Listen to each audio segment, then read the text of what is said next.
নমস্কাৰ, welcome to my channel Assam career 2.0। Employment exchange registration card সন্দৰ্ভত এটা খুব বেছি ইম্পৰ্টেণ্ট আপডেট আহিছে, যিটো আপোনালোক সকলোৱে জনাটো দৰকাৰী। তো এই যিখন এমপ্লয়মেন্ট এক্সচেঞ্জ ৰেজিষ্ট্ৰেশ্যন কাৰ্ড, এই কাৰ্ডখন যিসকলে এডিআৰই 2 অসম পুলিচ নাইবা স্বাস্থ্য বিভাগৰ বিভিন্ন পদত এপ্লাই কৰি থৈছে, যিসকলে নিযুক্তি পৰীক্ষাত অৱতীৰ্ণ হ'বলৈ গৈ আছে, সকলোৰে বাবে এই এমপ্লয়মেন্ট এক্সচেঞ্জ ৰেজিষ্ট্ৰেশ্যন কাৰ্ডখন ইম্পৰ্টেণ্ট। কাৰণ এই কাৰ্ডখন থাকিলেহে আপোনালোকে নিযুক্তি লাভ কৰিবলৈ সক্ষম হ'ব। যদি আপোনালোকে এই পৰীক্ষাত অৱতীৰ্ণ হৈ নিযুক্তি লাভ কৰে, তেন্তে এই কাৰ্ডখন আপোনালোকে শ্ব' কৰিবই লাগিব। আৰু বিভিন্ন এই যিসমূহ নিযুক্তিৰ পদ মুকলি হৈ আছে, পদসমূহত এপ্লাই কৰিবলৈ বৰ্তমান এই কাৰ্ডখন, এমপ্লয়মেন্ট এক্সচেঞ্জ ৰেজিষ্ট্ৰেশ্যন কাৰ্ডখন লাগে।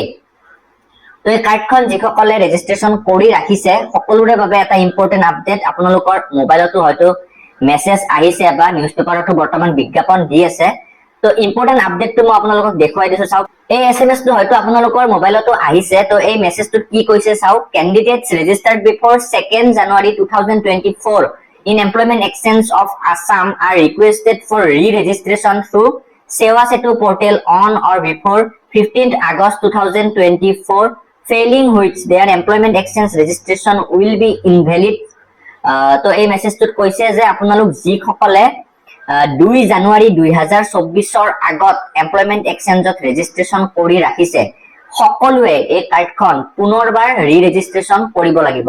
আপোনালোকক মই পুনৰবাৰ কৈছো, 2nd January অৰ্থাৎ 2 জানুৱাৰী 2024 আগত যিসকলে ৰেজিষ্ট্ৰেশ্যন কৰিছে, সকলোৱে পুনৰ এবাৰ সেৱা সেতু যিটো পৰ্টেল আছে, সেই পৰ্টেলত গৈ কাৰ্ডখন আপোনালোকে ৰি-ৰেজিষ্ট্ৰেশ্যন কৰিব লাগিব। আৰু যদি আপোনালোকে ৰি-ৰেজিষ্ট্ৰেশ্যন 15 আগষ্ট 2024 ভিতৰত কৰি কমপ্লিট নকৰে, তেন্তে আপোনাৰ কাৰ্ডখন ইনভেলিড হৈ যাব। আৰু এই কাৰ্ডখন পিছত আপোনালোকে নিযুক্তি পৰীক্ষাত এপ্লাই কৰোঁতে হওক বা নিযুক্তি লাভ কৰাৰ পিছত আপোনালোকে জয়নিঙৰ টাইমত ব্যৱহাৰ কৰিব নোৱাৰিব। তো সকলোৰে বাবে এটা ইম্পৰ্টেণ্ট কথা, কাৰণ যিসকলে 2 জানুৱাৰীৰ আগত ৰেজিষ্ট্ৰেশ্যন কৰিছে, সকলোৱে কাৰ্ডখন ৰেজিষ্ট্ৰেশ্যন কৰাই লওক। আৰু যিসকলে এতিয়ালৈ কাৰ্ডখন ৰেজিষ্ট্ৰেশ্যন কৰাই নাই, আপোনালোকে সেৱা সেতুত গৈ ৰেজিষ্ট্ৰেশ্যন কৰি উলিয়াই ল'ব পাৰিব।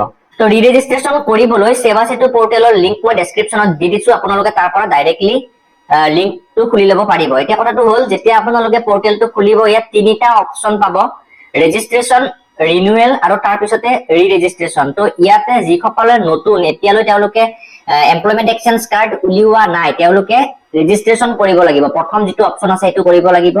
তাৰপিছতে ইয়াত 3 নম্বৰত যিটো আছে ৰি-ৰেজিষ্ট্ৰেশ্যন, এইটোত গৈ যে আপোনালোকে ৰি-ৰেজিষ্ট্ৰেশ্যন কৰিব পাৰিব, যদিহে 2 জানুৱাৰী 2024 আগত আপোনালোকে অলৰেডি ৰেজিষ্ট্ৰেশ্যন কৰি ৰাখিছে, তেন্তে এই অপশ্যনটোত গৈ 3 নম্বৰ অপশ্যনটোত গৈ ৰি-ৰেজিষ্ট্ৰেশ্যন কৰি ল'ব লাগিব।